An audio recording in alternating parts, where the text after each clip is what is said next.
My dear student, कक्षा 12 का math chapter 10C vector algebraic है। बोर्ड परीक्षा की दृष्टि से 8 नंबर का आता है क्वेश्चन। सूत्र हम पहले पढ़ेंगे इसको, जो है 10C के चैप्टर का हमको मेन बात सूत्र याद करना है। घटकों से बना सदिश, सदिश का घटक रूप, जैसे ये एक्स अक्ष हो जाएगा, वाई अक्ष हो जाएगा और जेड अक्ष हो जाएगा। तो आई कैप, जे कैप, के कैप, यहाँ मूल बिंदु ओ हो जाएगा। कोई बिंदु पी पर एक्स कामा वाई कामा जेड है। अब बिंदु P की स्थिति सदिश वेक्टर OP बराबर X I cap plus Y J cap plus J cap होगा, जहां एक्स वाई जेड अदिश घटक है। क्या घटक है? अदिश घटक है। और x I cap comma y J cap comma J K cap सदिश घटक है। अब देखिए माड में OP वेक्टर बराबर under root X square plus Y square plus Z square. ये हमारा फॉर्मूला इंपॉर्टेंट पहला हो गया, ठीक है। अब दूसरे फॉर्मूले की बात करेंगे, दो सदिशों का जोड़ना या घटाना। वेक्टर A1 बराबर A1 I cap plus B1 J cap plus C1 K cap. अब वेक्टर A2 बराबर vector A2 I cap plus B2 J cap plus C2 K cap होगा। और दोनों को कह रहा है कि जोड़ना है या घटाना है। तो एक बार जोड़ दिए और एक बार घटा दिए। देखिए दोनों को या तो जोड़िए या तो घटाइए। तो A1 प्लस माइनस A2 कोष्टक में I cap plus B1 plus minus B2 J cap plus C1 plus minus C2 कोष्टक बंद के कैप। ये हमारा फॉर्मूला हो जाएगा दूसरा। ये कब लगेगा? जब हम दो सदिशों को जोड़े या घटाएं, तब उस कंडीशन में हमारा ये लगता है। अगला, सदिशों की अदिश से गुणन, सदिशों की अदिश से गुणन। लेमडा वेक्टर A1 बराबर lambda A1 I cap plus B1 J cap plus C1 K cap होगा। तो इसमें हम लेमडा से गुणा करा देंगे, तो लेमडा A1 बराबर lambda A1 I cap plus lambda B1 J cap plus lambda C1 K cap हो जाएगा। ये हमारा फॉर्मूला तीसरा हो जाएगा। कौन सा फॉर्मूला हो जाएगा? तीसरा। दो समान सदिश वेक्टर A1 बराबर A1 I cap plus B1 J cap plus C1 K cap और वेक्टर A2 बराबर A2 I cap plus B2 J cap plus C2 K cap होगा। इन दोनों समीकरण A1 और A2 को तुलना करने पर A1 बराबर A2, B1 बराबर B2, C1 बराबर C2 होगा। ये हमारा फॉर्मूला कौन सा हो जाएगा? चौथा। अगर 10C की चैप्टर से अगर हम पढ़ेंगे, बहुत मोस्ट है 8 नंबर का, तो मेन हमें फॉर्मूला याद रखना जरूरी है। अगर फॉर्मूला याद रखेंगे तभी सवाल लग पाएगा इसमें का 8 नंबर का। पक्का आना है, तो हम 100 में 100% गारंटी है। 100 में 100% गारंटी इसमें 8 नंबर आएगा ही। अगला हम लोग देखते हैं, इधर देखिए पांचवा, दो बिंदुओं A कोष्टक में x1 y1 z1 B बराबर x2 y2 z2 से होकर जाने वाली सदिश वेक्टर AB बराबर x2 माइनस x1 कोष्टक बंद i cap plus y2 minus y1 कोष्टक बंद j cap plus z2 minus z1 कोष्टक बंद k कैप। यह वेक्टर B का स्थिति सदिश माइनस वेक्टर A का स्थिति सदिश, ये भी फॉर्मूला होता है। इस फॉर्मूले पर इस फॉर्मूले दोनों बात क्या है? एक ही है, दोनों फॉर्मूला एक ही होता है।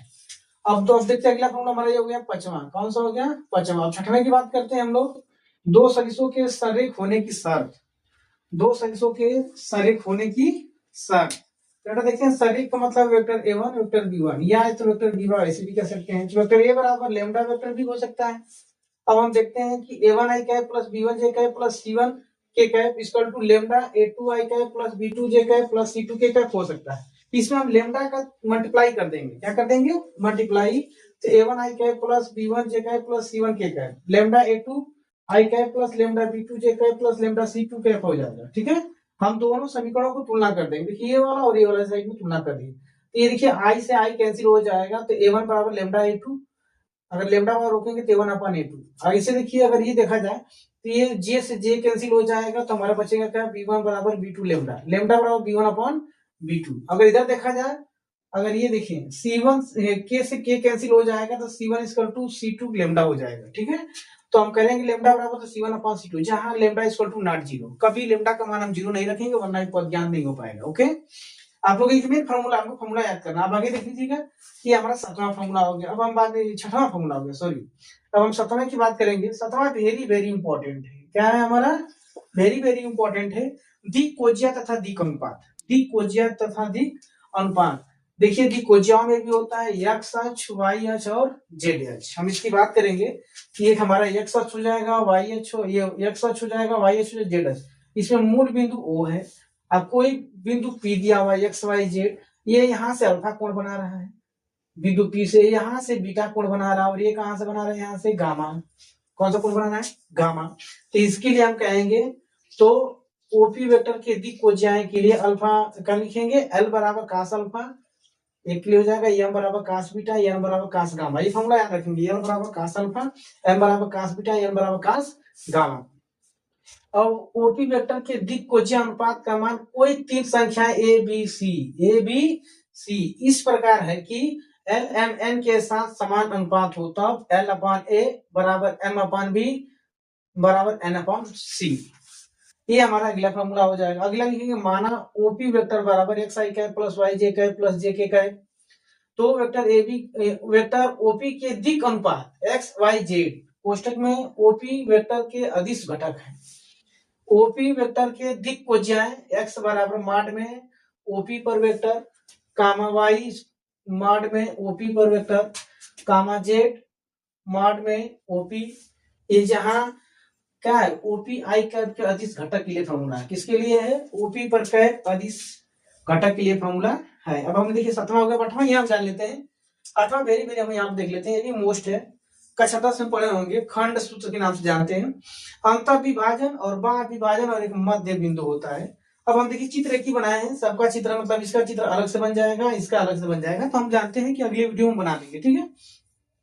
अंत विभाजन के लिए वेक्टर ओपी बराबर m1 वेक्टर ओबी प्लस m2 वेक्टर ओए बटा के m1 प्लस m2। ये पढ़े होंगे कि हमें वेक्टर m1 बराबर इधर ले रहे हैं तो इसको ओबी लिखेंगे और प्लस m2 का लेंगे इसको तो ये वाला लिखेंगे अपान m1 प्लस m2। कक्षा 10 में पढ़े होंगे अंत और बाह्य विभाजन, ठीक है। तो अंत विभाजन में प्लस होता है और बाह्य विभाजन में क्या होता है, माइनस होता है। तो इसी बात को हम इधर जो है माइनस लिख दिया, वेक्टर ओपी बराबर m1 ओबी माइनस m2 ओए बटा के m1 माइनस m2। और हमारा एक मध्य बिंदु होता है, क्या होता है, मध्य बिंदु वेक्टर ओपी बराबर o वेक्टर ओ ए प्लस वेक्टर ओबी अपॉन 2। इतना और पूरा इंपॉर्टेंट है, इन दोनों को हम एक बार फिर से रिपीट कर देंगे तो क्वेश्चन आएगा, तो उसमें बहुत अच्छे से बताना चाहेंगे आप लोग को। पहले मेन बात हमको फॉर्मूला याद करना है, क्या याद करना है, फॉर्मूला। जब फॉर्मूला याद रहेगा तभी हम मैथ में लगा पाएंगे, और हमेशा जो है ये हाई लेवल है, हमें वेक्टर वाला सवाल का हाई लेवल आता है, इसमें पक्का आना ही आना है। सी चैप्टर बहुत वेरी वेरी इंपॉर्टेंट है, ठीक। तो आप लोग को समझ में आया होगा, अगर सर्टिफिकेट लेना चाहते हैं तो ले सकते हैं आप लोग, ठीक है। किसी प्रकार का दिक्कत हो तो फिर एक दो बार वीडियो करके देख लीजिएगा, और उम्मीद है कि आ जाएगा आपको समझ में, ठीक। एक दो बार देखते रहिए।